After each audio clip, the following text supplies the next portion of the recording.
This is Battle for Batuu, a DIY Galaxy's Edge board game. The goal in this game is to complete missions and survive while adventuring around Batuu. For the first part of this video, we're going to give you the basic components of what it takes to build this in your own home. First, you'll need an overhead picture of Batuu.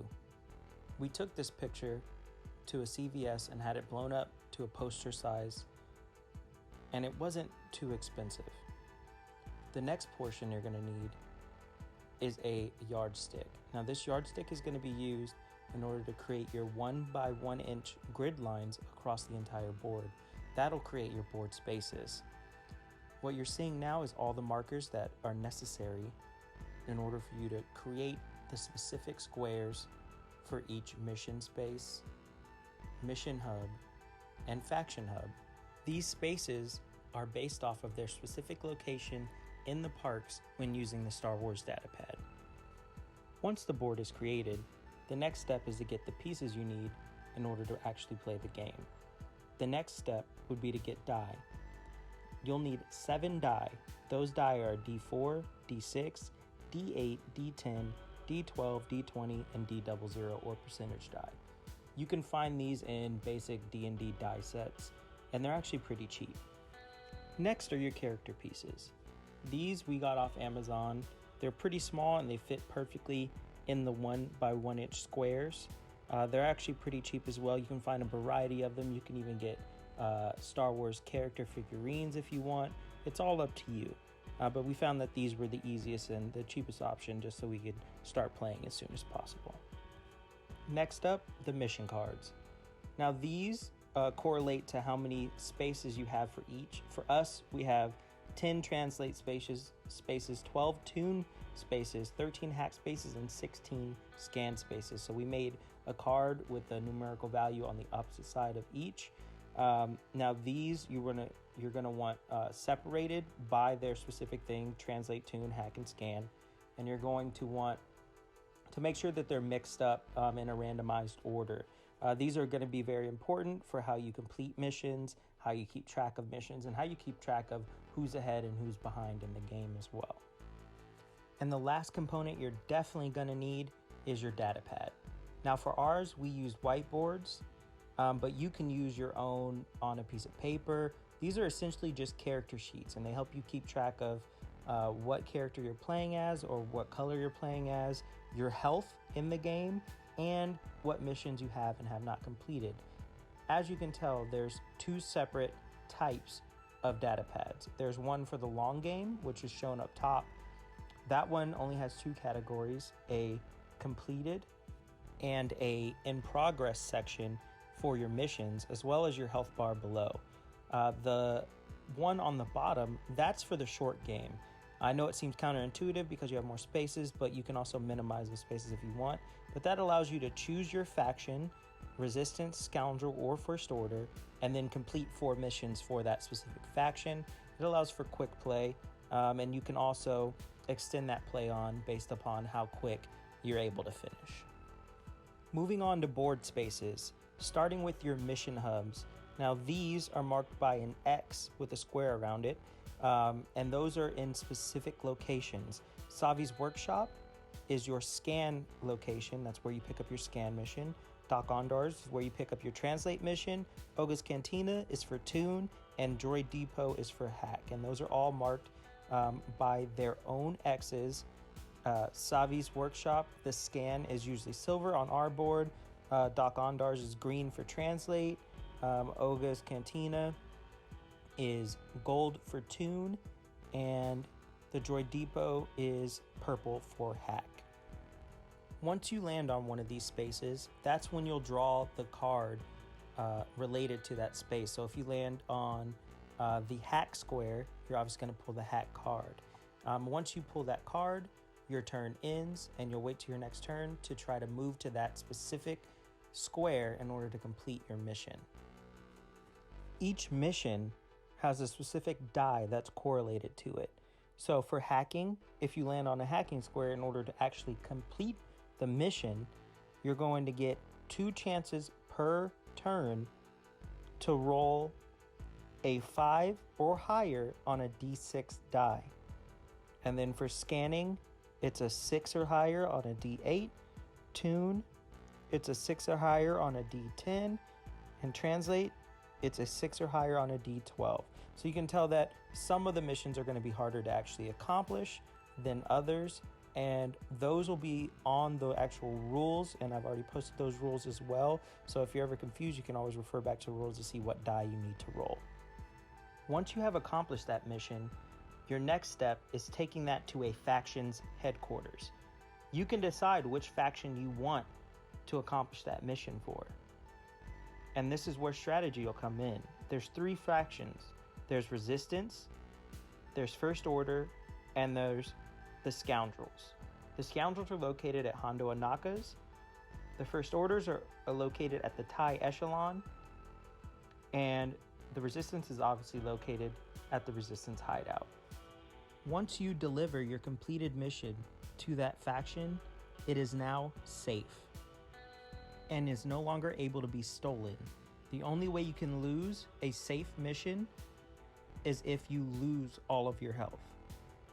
There are health stations placed around the board in order to help you keep your health up to stop you from losing any of your completed missions. Those health stations are located at the Resistance Supply, Ronto Roasters, Docking Bay 7, and the Milk Stand. Now, the Resistance Supply will provide you with 50% more health than what you currently have. Ronto Roasters is 10, Docking Bay 7 is 30, and the Milk Stand is also 10. Those spaces are marked on the board with a red plus. Once you land on those spaces, you can regain health by losing or forfeiting one of your turns. How do you win? Well, in order to win, you need to acquire and complete missions and build up your reputation to become the Black Spire Outpost expert.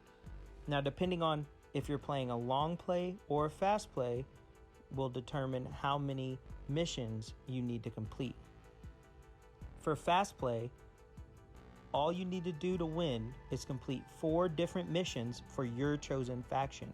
So if you choose Scoundrel, you need to complete a hacking, scanning, tuning, and translation mission for that faction and make sure they're all turned in, and you win. This can also be changed, progressed even further. If those games are going by really fast and you want to make it a little bit longer, you can have to complete 4 missions for 2 factions or 4 missions for all the factions. For long play, your goal would be to complete all 4 missions for each faction. Now, it may not seem like that'll take a while, but when you have multiple people playing and you have all the other aspects of the game in, like the patrol die and the battle mode, it can take quite a long time. So you can really extend your play out for hours if you want. Setting up your data pad for each game is very important, so that way you can keep track of what missions you're currently on, what missions you still need to complete. For long play, as you can tell, you have an in progress section, which you can only hold 3 missions at a time in the in progress section and your completed section. And then obviously your health bar underneath. For short play, all you need is your specific faction or how many factions you want to have completed, and then a category for each of the missions: the hack, scan, translate, and tune, and your health bar at the bottom. Before you begin play, you have to determine which player goes first. This is done by each person taking a turn rolling the d20, and obviously the highest roller will go first. Now, on your turn, you will roll the 20-sided die. You will move that space. When moving, you can only move forward, backwards, left, and right. You cannot move diagonal. There is no out of bounds on the board, so any gridded space is an allowable space to move to. The number that you roll is also the max allowed moves you can make. So if you decide you want to make less than what you rolled, you absolutely can. So if you roll a 20 and a space that you want to land on is only 12, 10, even 2 away, you can stop on that space. but you lose the rest of that roll. When you do roll the 20-sided die, if you roll a 4 or less, you now have to roll the patrol die. The patrol die is a D4 or a 4-sided die. This is also a penalty die. If you have to roll the patrol die, follow the directions with the corresponding number that you roll.